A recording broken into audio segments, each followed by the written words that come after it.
So,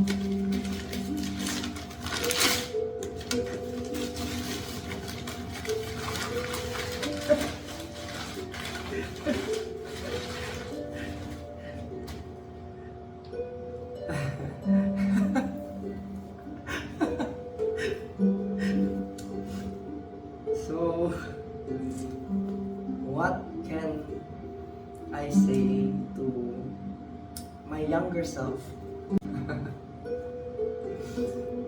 Ikaw, magiging pasaway ka.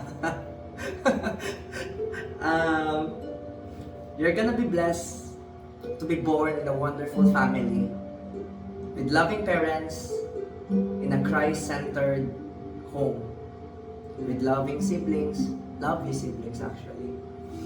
And well, sa murang edad, you're going to have same-sex attraction. And then, through your teenage years, you're going to question God kung bakit ka niya ginawang bakla. And you're going to believe that lie for many, many decades.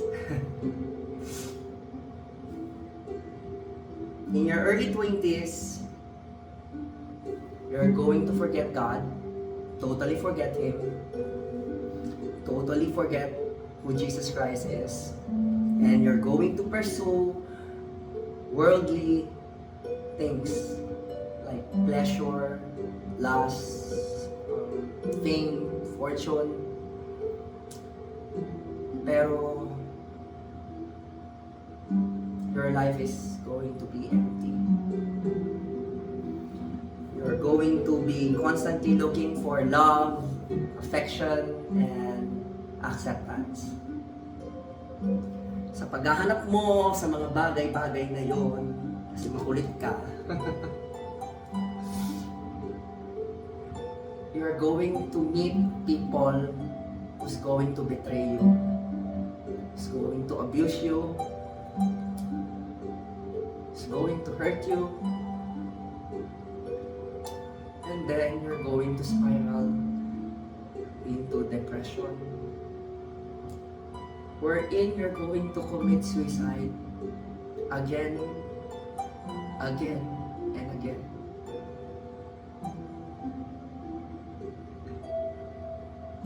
And then, at one moment in your life, maalala mo, meron palang Panginoon.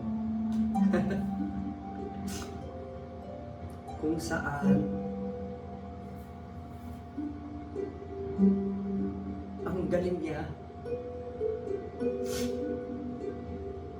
sa lahat ng ginawa mo masama at pagiging hindi tapat sa Kanya,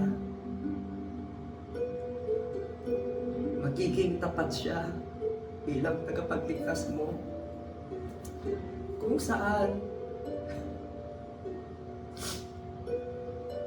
patang-patang-pataka ng mabuhay. So kung subukan na, hindi mo malayan kung paano nangyari, kung ano.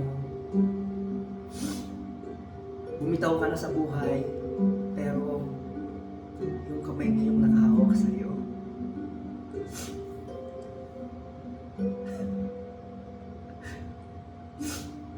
Yung hinahanap mong pagmamahal, love, acceptance,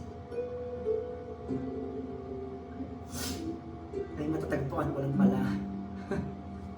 Kaharap mo lang, simula pagkabata. Tanga-tanga lang, di ba? Pero,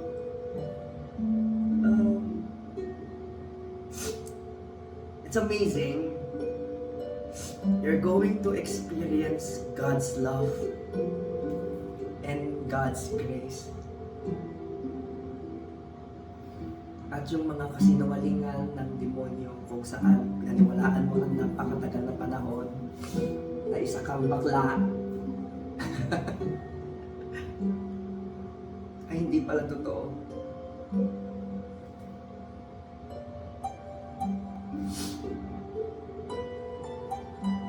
You're going to experience God's love and God's grace in ways you could only imagine. Kala mo pang teleserye. That your mess can be a testimony.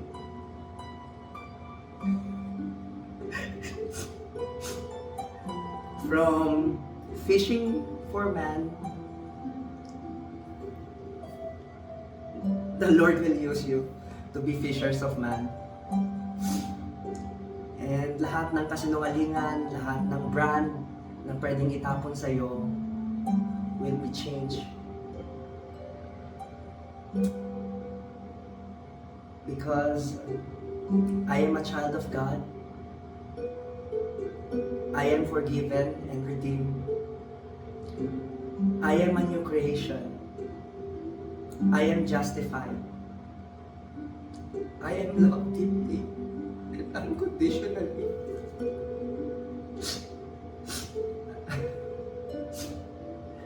I am more than a conqueror, and I am God's workmanship. So,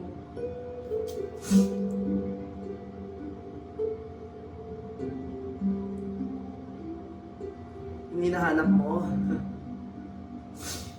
nasa hanap mo lang.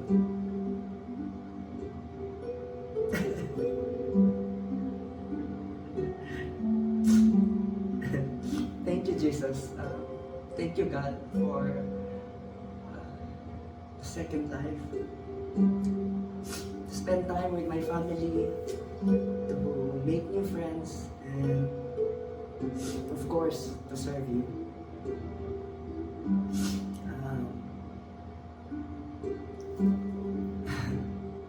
I am a sinner saved by grace.